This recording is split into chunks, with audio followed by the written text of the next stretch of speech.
अस्सलाम वालेकुम नाजरीन, मैं इस वक्त तहसील खारिया के जोड़ा गांव में मौजूद हूं।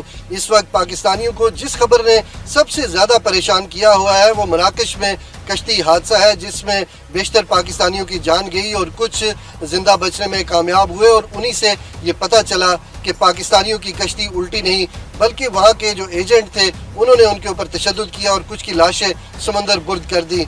यहाँ के लोग काफ़ी परेशान हैं और ये जो गांव है यहाँ से ताल्लुक़ रखने वाले बेशतर लोग उस कश्ती में सवार थे। इसके अलावा मेरे बाएं जानिब जो गांव है वो गुरको उसका नाम है, वहाँ के भी कुछ नौजवान इस कश्ती में सवार थे और वो भी अपनी जानों से उन्होंने भी हाथ धोया। और इसके अलावा मेरे दाएं जानिब आप ये देख सकते हैं खेतों के उस जानिब जो गांव है इसका नाम ढोला है और यहाँ से भी नौजवान यूरोप जाने की ख्वाहिश लेकर इस कश्ती में सवार हुए थे, लेकिन उनके साथ धोखा हुआ, उनकी जान गई और उनके घर वाले इस गम को लेकर परेशान हैं। दूसरी जानिब शुरू में ये बताया गया था कि एजेंट ने उनके साथ धोखा नहीं किया बल्कि कश्ती उल्टी है, लेकिन बाद में जब हक़ाइक़ के ऊपर से पर्दा उठा तो पता चला कि वहाँ के जो एजेंट थे उन्होंने पाकिस्तानी नौजवानों के साथ धोखा किया, उनके ऊपर तशद्दुद किया और उसकी बुनियादी वजह यही बज़ाहिर बताई गई है कि पाकिस्तानी जो एजेंट है उसने जो पूरे पैसे थे जो वादा किया गया था बैरूनी एजेंटों के साथ वो वादा पूरा नहीं किया गया और उन्हें पूरी रकम अदा नहीं की, जिसकी वजह से वहाँ के एजेंटों ने पाकिस्तानी नौजवानों के साथ तशद्दुद किया और ये हादसा पेश आया। इस गांव के लोगों से भी बात करेंगे और इसके अलावा ढोला गांव भी जाएंगे और इसके अलावा दूसरे गांव भी जाएंगे और वहाँ पे उन जो नौजवानों के जो लवाकिन हैं उनसे बात करेंगे और जानेंगे कि उन तक किस तरह की इत्तलात आती रही और उनके नौजवान किस कर्ब से गुजरे। हमारे साथ रहिएगा। नाज़रीन, मैं इस वक्त तहसील खारिया के जोड़ा गाँव में मौजूद हूँ और ये वो गली है जहाँ पे मियाँ रेहान का घर है। मियाँ रेहान वो बदकिस्मत नौजवान था जो इस कश्ती में सवार था और इसकी मौत वाक़या हुई और इस वक्त उनके घर में ताज़ियत करने वालों का तांता बंधा हुआ है। उनके भाई इस वक्त घर में मौजूद हैं, उनसे बात करेंगे। इसके अलावा उनके बहनोई भी, उनसे भी हमारी बात हुई है, वो भी घर में मौजूद हैं, उनसे भी बात करेंगे कि आया उन्होंने अपने भाई को किस तरह से भेजा, कैसे उनका एजेंट से रब्ता हुआ और किस तरह उन तक उनकी मौत की इत्तला पहुँची। अस्सलाम वालेकुम जी। वालेकुम, कैसे? ठीक है, अल्लाह का शुक्र। ये बताइए कि क्या सूरत हाल है अभी तक, आपके भाई के साथ क्या पेश आया वाक़या? हमारे भाई के साथ ये जो इंसिडेंट हुआ ये कश्ती डूबने का नहीं हुआ, जो मीडिया पे मिस है हो रहा है या मीडिया पे जो बताया जाए कश्ती को हादसा पेश और डूबी है, इनके साथ क्या कहते हैं वो इनका मर्डर हुआ है। इन सब के साथ इंसिडेंट में जितने लोग थे इन सब का मर्डर किया गया और इनको खुले आसमान को 8-10 दिन इनको अजीतों दे के दोबारा बाहर के घर के इसके बाद इनका मर्डर करके फेंक कर जा रहा था। इधर जो था हमारे पास ये था कि 10-2 तारीख को हमारा भाई चक गया था, ये स्पेन के लिए निकला उधर मुल्तानिया से। उसके बाद हमारा इनसे रब्ता नहीं होता, जो टाइम गुजर रहा था हमें इसकी तशवीश हो रही थी। फिर हमें जाके पता चला तो हम पीछे रब्ता करते थे एजेंट के साथ, वो कहता था मुझे नहीं पता अभी तक कहाँ है कहाँ नहीं है, हमें भी इतला नहीं है। हमारा रब्ता 13-14 तारीख को जाके हुआ है कि ये मराकश में कश्ती पकड़ी गई है, आपको खैर इंशाल्लाह ऐसा करेंगे वापस आ जाएंगे। जब हमें बोला चलो शुक्र है पता चल गया हमें मिल गई है सारा। उसके बाद 15 को हमारा दोबारा रब्ता पीछे जिससे हुआ उसने बोला कि कश्ती हादसे में आपका भाई मिसहैप हो गया है। बाद में मुख्तलिफ स्टोरीज आ रही थी, ये हो गया वो हो गया ये हो गया, कुछ भी नहीं पता चल रहा था क्या हुआ है, असल वाक़या क्या है। फिर बाद में हमारे गांव का एक लड़का, हमारा ही भाई जो उस इंसिडेंट में बच गया, उसने बताया कि हमारे साथ इन्होंने 8 दिन समंदर के दरमियान खड़ी करके हमें अजीती और टॉर्चर किया था, हमें मारा जा रहा था। वो 8 लोग आते थे रात को, हमें टॉर्चर करते थे, मारते थे और सुबह चले जाते थे। मियां साहब, ये जो सारी सूरत हाल आपने बताई इसमें आपका रब्ता एजेंट से था और एजेंट ने आपको क्या बताया? हमारा जो एजेंट से रब्ता था ना, जब गेम निकली थी 2 तारीख के बाद, भाई ने बताया 84 घंटे की गेम थी, 84 से 96 3 से 4 दिन की लगती है। 4 दिन पर आपका रब्ता हो जाएगा, आपका भाई पहुंच जाएगा, वो आपसे रब्ता कर लेंगे, हम आपको बता देंगे। हमारे जब 4 दिन कंप्लीट हुए नहीं है, एक ऐसा आगे जाके ऐसा होता था जब कैंप में रिसीव करते रेस्क्यू करते हैं फिर 48 घंटे और नहीं, हमने बोला चले कोई बात नहीं, भाई बता के गया था 48 घंटे बाद में पहुंचने के बाद भी रब्ता ना होगा। उसके बाद हमने एजेंट से रब्ता किया है, रोज डेली बेसिस पे हमारा एजेंट से रब्ता होता था। वो बोलता था कि मुझे नहीं पता अभी मैं आपको क्या इतला दूँ। हमने बोला इतने दिन हो गए हैं, हमें तशवीश हो रही है, कश्ती किधर गई है किधर गई है, क्या हैंडलिंग है इसमें इतनी है, हमें कुछ बताओ। वो कहता मुझे इन्फॉर्मेशन, वक्ती तौर पर कह रहा था मुझे इन्फॉर्मेशन, अल्लाह बेहतर है उसके पास इन्फॉर्मेशन थी या नहीं। हमें जाके 15 तारीख को पता चला है कि हमारे भाई वाली जो कश्ती है वो मराकश में पकड़ी गई है। तो जब पता चला तो हमने बोला चलो ठीक है, मैं इतनी इत्तला आ गई थी दिन को, हमने बोला ठीक है, बाकी इसके बाद की मामला नहीं थे मेरे पास। फिर 15 की रात को हमें पता चला कि इसी से हमने रब्ता किया कि अब इसका अगला लाहेअमल क्या है। उसने बोला कि भाई कश्ती हादसे में जान बाक हो गया। कितना एक टोटल एक्सपेंस आता है यहाँ से वहाँ जाने में? पहुँचने के बाद कितने पैसे देने थे? पहुँचने के बाद तकरीबन मेरे एक्सपेंस तकरीबन इनके साथ तय नहीं हुए, ये इतना तय हो कि जो बाद में होगी तकरीबन राउंड 3.54 मिलियन के दरमियान की बात है, यानी 35 से 40 लाख। 35 से 40 लाख रुपया पर पर्सन का मुल्तानिया से स्पेन, पाकिस्तान से लेके स्पेन जाने तक। ये उसके क्या कहने हैं, हाफ पेमेंट रास्ते में होती है, बाकी पेमेंट स्पेन पहुंच के होती है। आखिरी मर्तबा जो रब्ता हुआ, भाई ने आपसे क्या बताया कि मैं कब आपसे रब्ता करूंगा और किसके थ्रू करूंगा? लास्ट टाइम बाइक ने का हमारा रब्ता 2 तारीख से पहले हमारा रब्ते में था, सारा था जितने मुल्तानिया में था, डेली बेस पे हमारा रब्ता, यानी 2 जनवरी तक आपसे रब्ते तक हमारे साथ रब्ते में था। 2 जनवरी से 2-3 दिन पहले, यानी कि 28 जनवरी से पहले तक रब्ता। जब 28 जनवरी सेब पे गए हैं तो उसके बाद से हमारा रब्ता नहीं हुआ। 2 जनवरी को लास्ट लोड हुआ है, उसने मैसेज किया है ठीक है कि फरहान मैं जा रहा हूँ, दुआ के लिए सबको बता देना, मैं हर केस इंशाल्लाह आपसे ना 3 से 4 दिन बाद आपसे रब्ता हो जाएगा कि हम पहुँच गए हैं। तो उसके बाद 28 घंटे बाद हमारा आपसे रब्ता हो जाएगा। तो उसके बाद हमारा रब्ता नहीं आया। वो रब्ता कैसे होना था जब वो इंटरनेशनल वाटर्स में चले जाते? तो फिर वो इधर से जब इंटरनेशनल वाटर में जाते, इधर से इन्होंने पाकिस्तान से जो अपना नंबर मोबाइल सेल नंबर लेके जाए उसको हमने इंटरनेशनल करवाया हुआ था सब ने। वो जब इंटरनेशनल पानी में जाएंगे, इनका मोबाइल ऑन होंगे तो उनमें से सबसे डायरेक्टली कॉल आएगी कि हम हर केस हमें रेस्क्यू कर लिया गया। बाकी इंशाल्लाह उसके बाद हम कैंप में जाके आपसे व्हाट्सएप पे दूसरी बातचीत होगी। अपने भाई के हवाले से कितना दुख है आपको? जाहिर है जान चली गई है, कितना बड़ा लॉस हुआ है? हमारा भाई तो वापस नहीं आ सकता, जान तो चली गई है। रिस्क का पहले पता था, सिर्फ ये इल्म था यहाँ तो कश्ती डूबेगी जैसे अगले हादसा होते हैं। ये जो इंसिडेंट है, ये मेरी तकरीबन 38 ईयर्स हो गए हैं, इनसे ऊपर हमने ये इंसिडेंट नहीं देखा। ऐसे नहीं कि मर्डर हुआ है, फाकियत हुई, बर्बरियत इनके साथ हुई है, जुल्म हुआ है, खाने पीने की चीज़ें नहीं देखी। ये डंकी में फर्स्ट ऑफ ऑल हमने जो सुना है, जितनी भी डंकीज लगती हैं, हमने ये फर्स्ट टाइम ये वाक़या देखा है।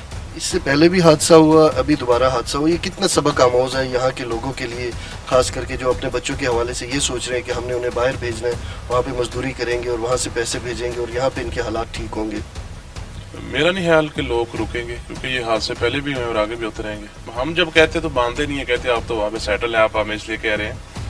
तो हम इसीलिए कह रहे हैं कि हमने आगे देख लिया है कि हम वहाँ पे होके आए हैं, तो यहाँ पे रोकी सोकी खा लिया अपने प्यारों के साथ। आपने तासुरात सुने, इस इलाके में जो और डेथ्स हुई हैं उनके घर भी जाएंगे, कोशिश करेंगे कि उनके वालिदैन, उनके अजीज़ व अकारिब से भी बात करेंगे। दूसरा ये कि इस एरिए में कुछ लोगों से भी बात करेंगे कि आखिर क्यों नौजवान बाहर जाना चाह रहे हैं, क्या परेशानी है, क्या मुश्किल है।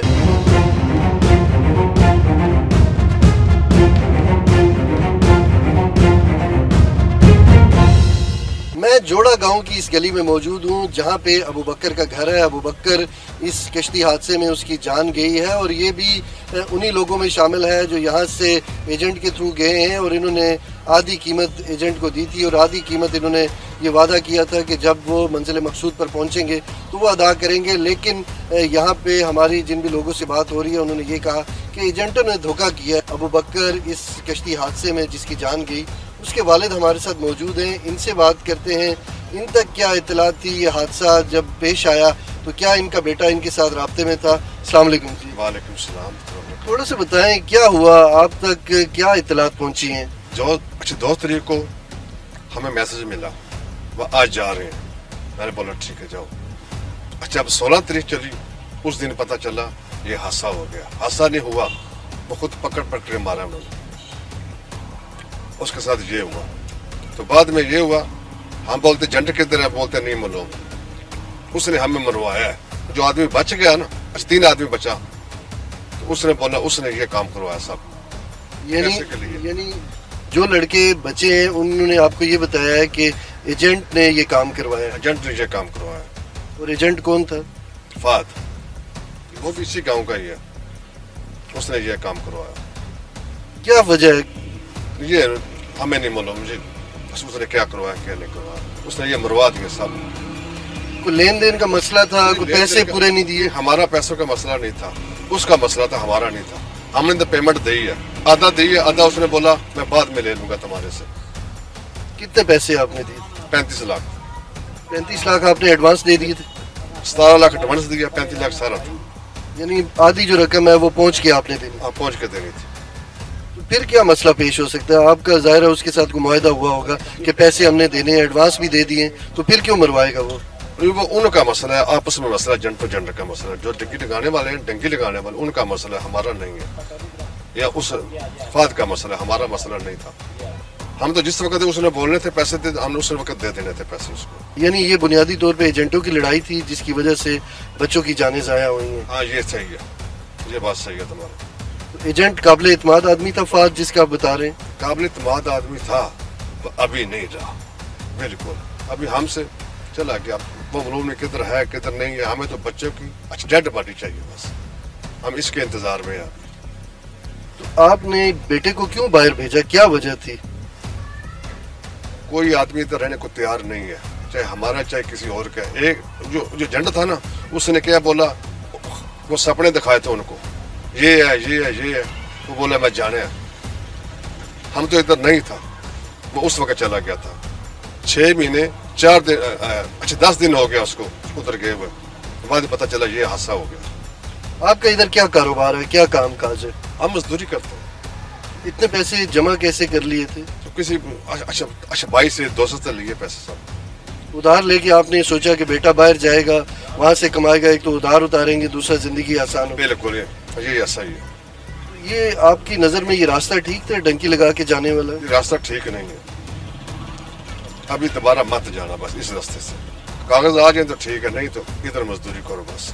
अबू बकर जो इस कश्ती हादसे में जिसकी जान गई, उसके चचा हमारे साथ मौजूद हैं, इनसे बात करते। क्यों भेजते हैं आप लोग अपने बच्चों को? हुकूमत हमें रुखसार दे ना, जब हमें बाहर से वीज़ा कोई आता है किसी बच्चे का, तो इधर सिफारिश खाने जाते हैं तो वो बोलते हैं ये दो नंबर है।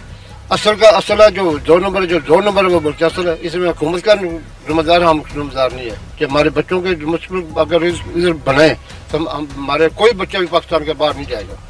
मैंने ये देखा यहाँ पे बड़े बड़े घर हैं, लोग खुशहाल हैं, इसके बावजूद गलत तरीके से बाहर जाते हैं। वो तो उसमें हुकूमत का कोई कसूर नहीं है, कसूर गवर्नमेंट का ही है। अगर इन लोग हमें मजदूरी इधर मिले और रोजगार अच्छा मिले तो नौकरियाँ 12-12, 14 बच्चे हमारे पढ़े हैं तो नौकरी नहीं मिलती। जिस दिन जाते हैं 10 लाख 20 लाख रुपया रिश्वत मांगते हैं, वो कौन देगा? 10-20 लाख रुपया देकर भी तरह की नहीं मिलेगी। 10,000 15,000 20,000 नौकरी के अलावा जो 30-40 लाख रुपया दे के बाहर जा रहे हैं, वो 40 लाख रुपया यहाँ पे लगा के कारोबार भी तो हो सकता है। कारोबार कौन करेगा? जब बिजली का बिल नहीं दे सकता, कारोबार कैसे करेगा? इतना बोझ बन गया, आदमी के ऊपर बोझ बन गया, रहना मुश्किल हो गया। जी, जोड़ा गांव में जो अबू बकर की डेथ हुई है, उन्हीं के पड़ोसी हैं नूर मोहम्मद साहब, वो इस वक्त मेरे साथ मौजूद हैं। इन्होंने काफ़ी अरसा सऊदीया में गुजारा। इनसे बात करते हैं कि इनके क्या तासुरात हैं। अस्सलाम वालेकुम। वालेकुम। की तुसी ਤੁਹਾਡੀ ਕੀ राय है, क्या आपकी राय है यहाँ पे ये जो बच्चे कश्ती हादसे में फौत हुए? तो बहुत अब नुकसान हुआ है कि बच्चे हो सके, इनका जुर्म ही कौन है? इनका क्या जुर्म? कोई कसूर नहीं था। इन्होंने पैसे नहीं दिए, एजेंट ने जो कुछ नहीं किया, लेकिन इनका जुर्म कोई नहीं था। इन्हें वापस भेजो, उसे कैद कर लो ने, देखो भाई ऐसे कैद कानूनी जा, ये अच्छा नहीं है। आपने क्या काम किया अपनी जिंदगी में? मैं तो पूरी जिंदगी हरम में गुजारी, सऊदीया में। सऊदीया में खाने का में सफाई किया। माशाल्लाह, इतना अच्छा आपने नेक काम किया है। आपने यहाँ पे लोगों को नसीहत नहीं की कि ये गलत रास्ता है, इसके ऊपर मत चले, बच्चों को मत भेजे, जान जा सकती। गलत है ना ये भेजना, गलत ये गलत है, कानून ही गलत है ना ऐसा भेजना। सही रास्ते भेजो, सही तरीके से भेजो, फिर नुकसान भी नहीं होगा। आपने कभी बताने की कोशिश की है अपने पड़ोसियों को? बताया कि बोलते नहीं जाएगा, बाहर जरूर जाएगा, इस रास्ते जाएगा। ये 2 दफा गया कि 1 दफा गया, वापस फिर गया। अच्छा, रेहान जो है ये अबू बकर 2 मरतबा गया है और 1 मरतबा गया और कामयाब नहीं हुआ, अब दूसरी मरतबा ये हुआ, दूसरी दफा गया। और आपके समझाने के ऊपर भी ये लोग नहीं समझे। नहीं चलते, जो मर्जी करो, 10 दिन के बाद ऐसा ही होगा, फिर भी ऐसा ही होगा, फिर भी ये लोग जाएगा।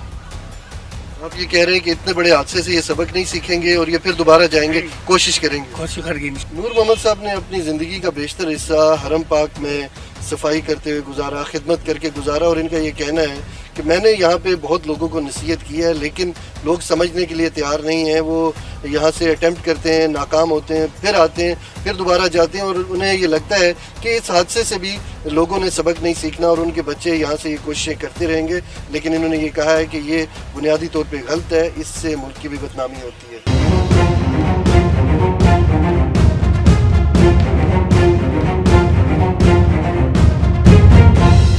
तहसील खारिया का जोड़ा गांव, इसमें मैं इस वक्त मौजूद हूँ। यहाँ पे जो अबू बकर की डेथ हुई है, उनके कुछ पड़ोसी मेरे साथ मौजूद हैं, उनसे बात करते हैं। ये बताएं कि ये जो एजेंट हैं, ये कैसे ढूंढते हैं आप लोग, इनको कैसे रब्ता करते हैं? ये ढूंढते हैं ना, ये तो इधर से जो लड़के होते हैं, फारगी होते हैं, वो बोलते हैं जी हमने जाना है, हमने जाना है। वो इधर उधर से फिर हम लोग पैसे पकड़ के फिर भेजते हैं। ये अबू बकर ने अपने पास थोड़े ही पैसे थे जो दिए थे, ये उधर से पकड़े, थोड़े इधर से पकड़े, सारे दिए हैं इकट्ठे करके पैसे। यहाँ पे आप भी नौजवान हैं, कोई काम काज नहीं है जो बाहर जाने का ये एक रास्ता आप लोगों ने ढूंढा हुआ है? जी इधर तो हम लोग मेहनत मजदूरी करते हैं, लेकिन क्या करें, गुर्बत से तंग आके फिर पैसे, अपने पास इतने पैसे हो तो इधर आप अपना कोई काम कर सकते हैं, लेकिन अपने पास इतने पैसे नहीं है। कोई दोस्त से पकड़े, कोई चाचा से पकड़े, कोई इधर से पकड़े, इकट्ठे करके तो फिर वो बोलते हैं कि हम बाहर जाएंगे। अभी ये देखें कि बाहर जाने का जो फैसला था अबू बकर का, उसका नतीजा ये निकला जिसकी वजह से पूरा ख़ानदान परेशान है, सब लोग सोग की इस वक्त हालत में। और अगर आप ये चीज़ें सामने रख के फैसले करेंगे तो आपके ख़ानदान के लिए भी बड़ा मसला बन सकता है। जी ये तो बहुत मुश्किल है ना, अभी तो अबू बकर के जो छोटे बच्चे हैं, दो, एक बच्ची है, एक बच्चा है, उनके लिए तो अभी बहुत मुश्किल हो गया ना। ये बताएं कि ये जो ख़ास जगह है, गुजरात है, ये मंडी बाउद्दीन है, या दाएं बाएं के जो अजला हैं, यहीं से क्यों लोग जाते हैं? यहाँ के नौजवानों को ही क्यों ज़्यादा मसाइल हैं, उनको ही नौकरियाँ क्यों नहीं मिलती? बाकी पाकिस्तान के लोगों को कैसे नौकरियाँ मिल जाती हैं, कारोबार उनके चल रहे हैं, यहाँ के लोगों को क्यों मसला है ज़्यादा? ये जो गाँव के लोग होते हैं ना, ज़्यादा ये पढ़ते नहीं है, सही है, सबसे बड़ी बात है इनके पास तलीम नहीं है। अगर तलीम होगी तो नौकरी मिलेगी ना, ये तलीम नहीं करते, ये 5-7 पढ़ेंगे बस ठीक है, जाएंगे बाहर जाएंगे। इसका मतलब ये है कि पहले से ही नीयत ऐसी है कि पढ़ना नहीं है और हमने बाहर जाना। जी बिल्कुल, इनकी पहले से नीयत ऐसी होती है कि हम लोग बाहर जाके उधर काम करके। अभी बकर है ना, जो इतना अच्छा लड़का था, मैं आपको क्या बताऊँ, क्योंकि हमारे चाचा का बेटा था, हमारे साथ काम करता था ना इधर भी, तो लेकिन क्या करता था, बोलते इधर गुर्बत में है, क्या करेंगे इधर, इतने 1000 रुपये 1200 आप देते हो, 1000 रुपये देते हो, क्या करेंगे उसका, इधर गुजारा नहीं होगा। ये जो अभी हादसा हुआ है, इसके बाद कोई जहन में ख्याल आता है कि बाहर नहीं जाना चाहिए, डंकी लगा के नहीं जाना चाहिए? ये अभी तो जो हुआ है, लेकिन ये 6 महीने तो कुछ लोग नहीं सोचेंगे, लेकिन कुछ 6 महीने के बाद फिर ये ऐसे हो जाएगा। अगर हमारी गवर्नमेंट अच्छी हुई तो ये बाई एयर इनको भेजे ना, तो फिर तो नहीं जाएंगे। लेकिन गवर्नमेंट को ये भी करना चाहिए, मेरा ख्याल है कि FIA को मजीद सख्ती करनी चाहिए ताकि कोई ना जा सके और रास्ता बंद हो ये डंकी वाला। ये सब कुछ रल के करते हैं ना। अभी FIR वाले जितने एयरपोर्ट से कैसे आदमी जाता है, उनकी मोस्ट स्टैंप लगनी है तो जाना ना, ये सब रले मिले होते हैं, सब खा रहे हैं। अगर वो रास्ता भी बंद हो गया तो फिर डंकी कैसे लगेगी? वो रास्ता बंद होगा तो फिर कुछ इधर तो काम करेंगे ना कुछ तो करेंगे इधर। अगर अभी इनके पास तो हाल होता है, इधर उधर रल मिल के तो जा रहे हैं, सब जी जा रहे हैं, बाहर जा रहे हैं। आपने तासुरात सुने, यहाँ के नौजवान जो है वो रोज़े अव्वल से ही वो बाहर जाना चाहते हैं। अक्सरियत की ये राय है, वो पढ़ाई भी इसीलिए दिल लगा के नहीं करते। उन्हें मालूम है कि हमारे जो भाई हैं या अजीज़ो अकारिब हैं वो बाहर हैं और उनकी भी जो डेस्टिनेशन है वो बाहर ही है, इसीलिए ज़्यादा तालीम नहीं हासिल करते, ना कारोबार में यहाँ पे दिल लगाते और वो अपना जो मन है वो बाहर जाके लगाना चाहते हैं। और एक ये भी वजह है कि इस रास्ते का वो इंतखाब करते हैं जिससे अल्टीमेटली उनकी जान भी जा सकती है। डॉक्टर इकबाल ये भी मारूफ सियासी और समाजी शख्सियत है और ये इस इलाके में जहाँ जहाँ कोई फौत हुआ है इस हादसे में, उनके घर जाके ताज़ियत कर रहे हैं, उनके गम बांट। डॉक्टर साहब, ये जो लोग यहाँ से जाते हैं, एजेंट भी इनके यहीं पे, इन्हीं के राब्ते होते हैं, ये गैर कानूनी काम है, आपके भाई MNA भी हैं, इसकी रोकथाम के लिए आपने क्या सोचा? आपके एरिया ज़ाहिर है एक बदनामी होती है मुल्क की सतह के ऊपर, इंटरनेशनल सतह के ऊपर। हम कोशिश कर रहे हैं कि इस तरह के जो एजेंट हैं, हजरात हैं जो गैर कानूनी तरीके से इनको बाहर लेकर जाते हैं, हुकूमत से अपील करते हैं कि उनकी दादरसी अपने उनके खिलाफ सख्त एक्शन लिया जाए और उनको इबरतनाक सजा दी जाए ताकि नए हर रोज नए सानिया ना हो सके। हुकूमत से अपील तो कर रहे हैं, आम लोग भी अपील करते हैं। आपके भाई इस टाइम हुकूमत में हैं, तो अपने भाई को क्या कहेंगे कि वो कोशिश करे, किस तरह का काम करे ताकि जो क़यादत है उसको कायल करे और ख़ास करके आपके इलाके में इस तरह के जो काम है वो दोबारा ना हो सके? ये उनसे हमने कह दिया है, वो कोशिश कर रहे हैं कि जो इधर डेड बॉडीज वगैरह भी हैं उनके भी वापस लाने की हत्तल कोशिश कर रहे हैं कि जो वसाइल हैं वो इस्तेमाल कर रहे हैं। उनसे भी हमने कहा कि इस तरह के जो लोग इस तरह के कामों में मुलव्वस हैं उनके खिलाफ सख्त कार्रवाई की जाए और उनको इब्रतनाक सजा दी जाए। आपने गुफ्तगू सुनी, डॉक्टर इकबाल साहब है, इनके भाई नसीर अब्बास सिद्धू यहाँ से MNA हैं, ये भी बेबस दिखाई देते हैं। इन्होंने कहा कि हम भी कोशिश करेंगे, हुकूमत में होने के बावजूद इस तरह के जो बयानात हैं वो बेबसी की इलामत है। यानी ये कितना स्ट्रॉन्ग नेटवर्क है कि यहाँ से ये बच्चों को बहला फुसला के उनसे पैसे बटोर के ये ले जाते हैं और अल्टीमेटली जब इस तरह के हादसा पेश आते हैं तो वो जिम्मेदारी भी कबूल नहीं करते। हमारे साथ यहाँ पे कुछ बच्चे मौजूद हैं। इनका बड़ा भाई था अली रजा, जो यहाँ जोड़ा गाँव से वो बाहर गया और उसकी इस हादसे में मौत हुई। ये छोटे बच्चे हैं और इनका भाई 19 साल का था और वो 15 से 17 लाख रुपए एडवांस दे के गया था और बाकी पैसे उन्होंने ये वादा किया था कि जब वो मंजिल मकसूद पे पहुंचेंगे तो उनको देंगे। भाइयों के लिए बड़ी उम्मीद थी अली रजा, अब वो ख्वाब इनके चकनाचूर हो गए। इनसे बात करते हैं कि कितना दुख है इनको। अस्सलाम वालेकुम। वालेकुम सलाम। आपके भाई आपसे थोड़े ही बड़े थे, मैट्रिक भी शायद उन्होंने नहीं किया हुआ था, वो आपको क्या कह के गए थे कि मैं बाहर जाऊंगा, आपको भी बुलाऊंगा? कैसा अपने घर के हालात कैसे बदलेंगे, क्या बातचीत होती थी आपके भाई से? वो यही कहता रहा कि हम इधर रहते हैं तो मकान हमारे ठीक नहीं है, तो उधर जाकर मकान बनाएंगे, फिर आपको भी ले जाऊंगा।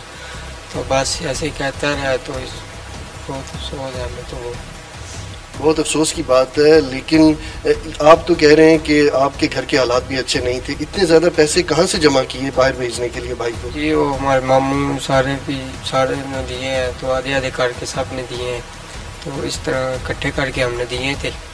तो बाकी भी देने थे, वो उन्होंने इकट्ठे करके देने थे। तो अभी वो इस हादसे का शिकार हो गया है। पढ़ाई में कैसा था आपका भाई, पढ़ना नहीं चाहता था? नहीं पढ़ता था, फिर 9वीं में छोड़ दिया था उसने। तो हमारे वाले साहब को भी 5-6 साल हो गया, तो इसलिए उसने भी नहीं पढ़ा। तो छोड़ने के बाद क्या कहता था, मैं क्या करूँगा? जाहिर है आपकी जिम्मेदारी उसके कंधों के ऊपर थी। जी वो कह रहा था बाहर जाके सब कुछ ठीक करेगा, तो बस यही कहता था। ये कैसे उसका राब्ता हुआ एजेंट से, बाकी दोस्तों से? वो बाहर दोस्तों के साथ, जो हमारे से घर के सामने का घर है जो उधर बच गया जहर बाट, उसके साथ ही था। तो बार उसने राब्ते किए हैं। तो हमें तो तब पता लगा जब उसने वीज़ा लगवा लिया, तब पता लगा हमें। नाज़रीन, यहाँ पे इसी तरह के जो हादसात हुए हैं सबकी कहानियाँ तकरीबन एक ही जैसी हैं कि हर बच्चा जिसने पढ़ाई छोड़ी उसके पीछे एक वजह यह भी थी कि वो बाहर जाना चाहता था, अपने घर के हालात बदलना चाहता था। इनके जो भाई अली रज़ा थे वो भी यही ख्वाहिश, यही ख्वाब लेकर जा रहे थे कि वो जाएंगे, अपने छोटे भाइयों को भी बुलाएंगे, हालात बदलेंगे और हम एक बेहतर ज़िंदगी गुजारेंगे, लेकिन ऐसा मुमकिन ना हो सका। इस कश्ती हादसे में जिंदा बच जाने वाले उज़ैर भट्ट का ताल्लुक भी इसी गाँव से है और ये उनका घर है। उज़ैर भट्ट ने ही इतला दी कि उनके साथ क्या वाक़या पेश आया और उसके बाद ही यहाँ के लोगों को पता चला कि उनके बच्चों के साथ तशद्दुद किया गया, ना कि कश्ती उल्टी और किस तरह से एजेंट ने उनके साथ धोखा किया। उज़ैर भट्ट इस वक्त ज़िंदा हैं और वो वहीं पे मौजूद हैं, पाकिस्तान अभी तक नहीं पहुँचे। ये उनका घर है और उनके भाई घर में ही हैं और हमने उनसे कोशिश की है बात करने की, उन्होंने बात करने से इनकार कर दिया है। लेकिन उज़ैर भट्ट ही वो शख्सियत थे, वो इंसान थे जिन्होंने इस वाक़े के ऊपर से पर्दा उठाया और हक़ाइक़ की जो असल जो हक़ाइक़ थे उनके ऊपर रोशनी डाली और बताया कि क्या वाक़या पेश आया और एजेंट ने किस तरह उनके साथ धोखा किया। यहाँ करीब ही एजेंट का घर भी है, वो भी आपको दिखाएंगे, आया उनके घर में कोई मौजूद है या नहीं। जिस शख्स ने इन लोगों से पैसे लिए जो एजेंट था उसका नाम फहद गुजर था और मैं इस वक्त उसके घर के सामने खड़ा हूँ। उसके घर को ताला लगा हुआ है, FIA आए हैं और उन्होंने छापा भी मारा है यहाँ पे और उनके डर से फहद यहाँ से भाग के जा चुका है। उसके इस घर को भी ताला लगा हुआ है और साथ ही साथ वाली गली में उसके भाई का घर है, उसको भी ताला लगा हुआ है। इस शख्स ने यहाँ पे जितने भी लोग थे इस कश्ती हादसे में 2-3 जो गांव मलेका गांव हैं इस तहसील के, उनसे जो पैसे लिए, कुछ पैसे उसने अपने अकाउंट में रिसीव किए और कुछ उसके घर वालों ने कैश की मद में लिए और ये पैसे लेके उसने ये वादा किया था कि वो यहाँ से जो भी डंकी लगाने वाले हैं उनको वो पार चढ़ाएगा, वो यूरोप भेजेगा। लेकिन ऐसा मुमकिन ना हो सका और यहाँ पे जिन लोगों से हमारी बातचीत हुई है उन्होंने यही कहा है कि फहद गुजर ने तो पैसे ले लिए लेकिन आगे जो डंकर हैं जिन्होंने डंकी लगवानी थी, जिन्होंने पार चढ़ाना था, जो दूसरे एजेंट थे, उनको पैसे नहीं दिए और इस वजह से उन्होंने यहाँ के लोगों के ऊपर तशद्दुद किया, उन्हें मारा और उनकी लाशों को समंदर में फेंक दिया।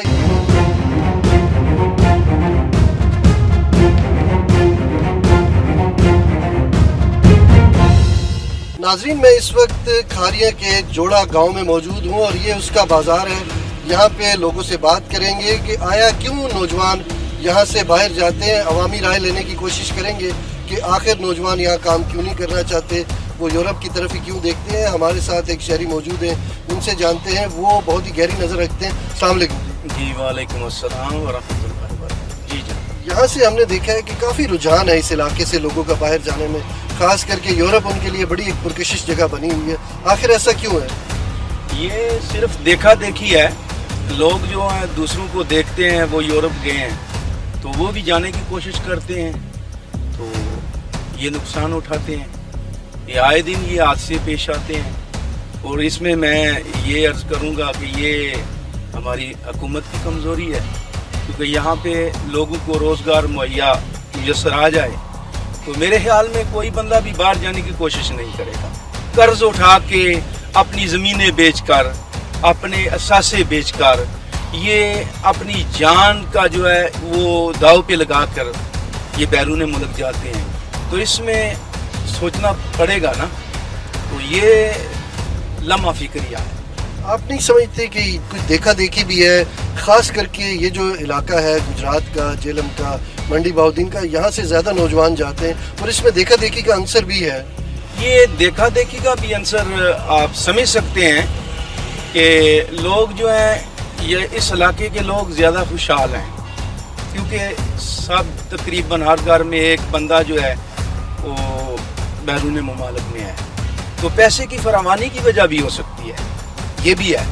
लेकिन इसको रोकना तो है ना, ये ऐसा तो नहीं है ना। ये देखें कि कितने लोग जो हैं हमारी एरिया के, कितने लोग जो हैं नौजवान जो हैं वो ज़ाया हो सके, तो इसमें बहुत अफसोस है, बहुत अफसोस है, क्योंकि उनके जो लवाहिकीन हैं वो मजबूर थे। यकीन करें कि कई लोग जो हैं वो तो कर्ज उठा के गए हैं।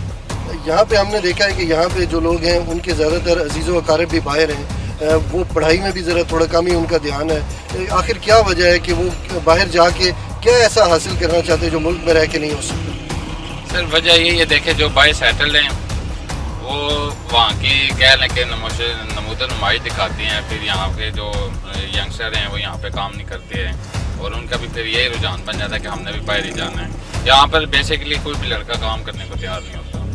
इसकी यानी आपके नज़दीक बुनियादी वजह यह है कि जो बाहर जाते हैं वो इंस्पिरेशन बनते हैं और उनको देख के बहुत सारे लोग जाना चाहिए। बिल्कुल यही वजह है, यही वजह। देखा देखी में फिर वो गलत रास्ता भी इख्तियार करते हैं, डंकी भी लगाते हैं। हालांकि सबको पता है इसमें रिस्क है, जान का रिस्क है, लेकिन उसके बावजूद भी फैमिली के लोग लाखों रुपए उनको दे के और अपने जो बेटे हैं उनको बेचते हैं। जोड़ा बाजार में हमारे साथ एक और शहरी मौजूद हैं, इनसे बात करते हैं कि यहाँ के लोगों का क्यों रुझान है, क्यों नौजवान बाहर जाना चाहते हैं। अस्सलाम वालेकुम। बस जी एक दूसरे को देख कर वो फलाना पहुँच गया, ऐसी भी जाइए बाहर, मतलब अपना मुस्तकबिल ठीक करिए, अपना मतलब ऐसे वास्ते ये रिस्क लै जाते ना फिर, या मतलब और कोई गल भी नहीं। वैसे दिन फलाना पहुँच गया, असी भी जाइए ट्राई करिए, या यही बातें होती बात। हमने देखा है कि कोई इतनी ज़्यादा माली मुश्किलात नहीं है, बहुत सारे लोगों को बड़े बड़े घर बने हुए हैं, इसके बावजूद लोग जाना चाहते हैं। जी बस तुहानू दस्या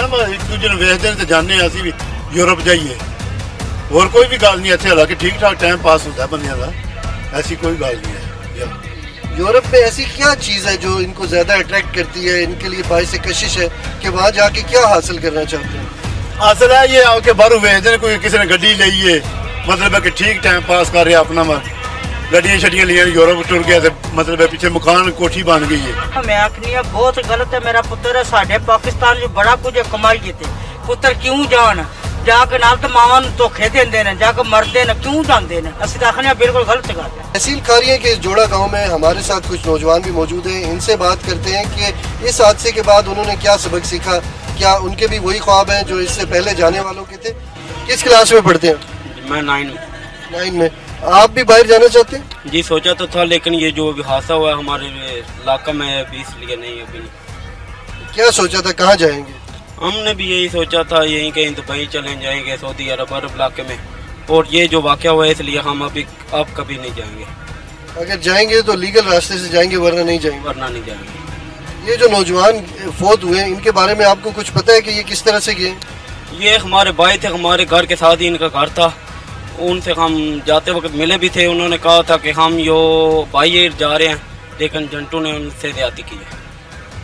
तो बच्चे बाकी भी सोचते हैं या आपकी तरह आपकी क्लास में कि हमने भी मुल्क से बाहर जाना है, इसी तरह से जाना है, यूरोप जाना है, अमेरिका जाने के ख्वाब देखते हैं आपकी क्लास में पढ़ने वाले? सब ये ख्वाब देखते हैं, लेकिन जो पाकिस्तानी हालात हैं इसलिए सब देखते हैं। तो ये जो हादसा हुआ है इसलिए सब डर गए हैं हादसे के वजह से। ये यहाँ पे जो नौजवान अभी पढ़ रहे हैं उनकी ये राय है कि वो भी बाहर जाना चाहते थे, लेकिन इस हादसे के बाद वो काफ़ी खौफजदा हैं और फिलहाल वो बाहर जाने का इरादा नहीं रखते। नाज़रीन, मराकश के कश्ती हादसे में गुजरात से ताल्लुक़ रखने वाले जिन नौजवानों ने ज़िंदगी की बाजी हारी है, उनके घरों में सफ़े मातम बिछी हुई है। उनके लवाहिकीन हुकूमत से सिर्फ एक ही इल्तिजा कर रहे हैं कि उन्हें अपने प्यारों की मैयतें वापस की जाएं, ताकि वो उन्हें अपने हाथों से कब्रों में उतार सकें। अपने मेज़बान इरफान सदोज़ी को इजाज़त दीजिए। अगले प्रोग्राम में किसी नए मौजू के साथ हाजिर होंगे। अल्लाह हाफ़िज़।